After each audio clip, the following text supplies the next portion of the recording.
Actually എനിക്ക് ചിന്നുവിനോട് ഒരു കാര്യം പറയാണ്ടിരിക്കാനോ അല്ലെങ്കിൽ എന്തെങ്കിലും ഗിഫ്റ്റ് അല്ലെങ്കിൽ എന്ത് സാധനം സർപ്രൈസ് ആയിട്ട് വെക്കാൻ ഭയങ്കര ബുദ്ധിമുട്ടായി. ഇത് 1 വീക്ക് ഞാൻ വെച്ചു എന്ന് പറഞ്ഞാൽ വലിയ കാര്യമാണ് എനിക്ക് തോന്നുന്നത്. കാരണം ഈ പുള്ളിക്കാരുടെ എല്ലാ കാര്യം ഞാൻ അപ്പാപ്പ വിളിച്ച് ഫോണിലാണെങ്കിലും നേരിട്ടുള്ള എത്തിക്കാറുണ്ട്. എന്ത് കാര്യം ഉണ്ടെങ്കിലും എല്ലാ കാര്യങ്ങളും പറയും. അപ്പം ഇതിപ്പോൾ ഒരാഴ്ച ഞങ്ങളിങ്ങനെ മനസ്സിൽ സൂക്ഷിക്കാന്ന് വെച്ചാൽ എൻ്റെ ഒരു പാടേ. പിന്നെ കണ്ണൻ്റെ കാര്യത്തിൽ പ്രശ്നമില്ല, കണ്ണൻ അതൊക്കെ അങ്ങ് വിട്ട്, അതുകൊണ്ട് കണ്ണൻ പറയത്തില്ല എന്ന് എനിക്ക് ഉറപ്പുണ്ട്. പക്ഷേ എൻ്റെ കാര്യം അങ്ങനെയല്ല, എനിക്കിത് കാണുമ്പോൾ ഹോർമോൺ ഞാൻ പിന്നെ ഒളിച്ചു വെച്ചിരിക്കുമായിരുന്നു പുള്ളിക്കാരി കാണാതിരിക്കാൻ വേണ്ടിയിട്ട്. അപ്പോൾ ഇയാൾക്ക് ഭയങ്കര സർപ്രൈസ് അയ്യോ.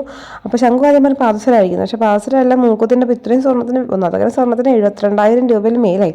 അതിനിടയ്ക്ക് ഇത് വാങ്ങിച്ച് അതിൻ്റെ ദൈവമേ എന്നൊക്കെ പറഞ്ഞു. അങ്ങനെ ഞാൻ ബില്ല് സൂക്ഷിച്ച് വെച്ചാൽ ആവശ്യം വരുമെന്ന് പറഞ്ഞു. അങ്ങനെ ബില്ല് ഞാൻ സൂക്ഷിക്കാമെന്നില്ല, പുള്ളിക്കാരുടെ തന്നെ കൊടുത്തിട്ടാണ് ഇട്ടപ്പോഴത്തേക്കും ഭംഗിയുണ്ട്. ഇപ്പോൾ ഈ നവരത്നത്തിൻ്റെ ഇങ്ങനത്തെ ഞാൻ കണ്ടു, പക്ഷേ നവരത്നത്തിന് അന്ന് ചോദിച്ചാൽ 14,000 രൂപ, എന്നാലും 20,000 ഒക്കെ ആയിട്ടുണ്ടാവുമായിരിക്കും.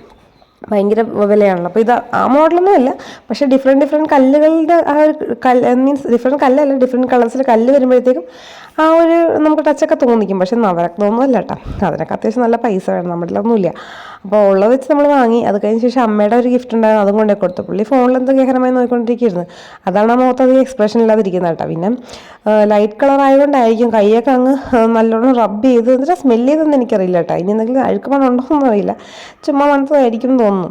അങ്ങനെ നിങ്ങൾക്ക് എൻ്റെ ചാനൽ ഇഷ്ടപ്പെട്ട് സബ്സ്ക്രൈബ് ചെയ്യണേ, കമൻറ്റ് ചെയ്യാൻ മറക്കല്ലേ, ലൈക്ക് ചെയ്യണേ, ഷെയർ ചെയ്യണേ.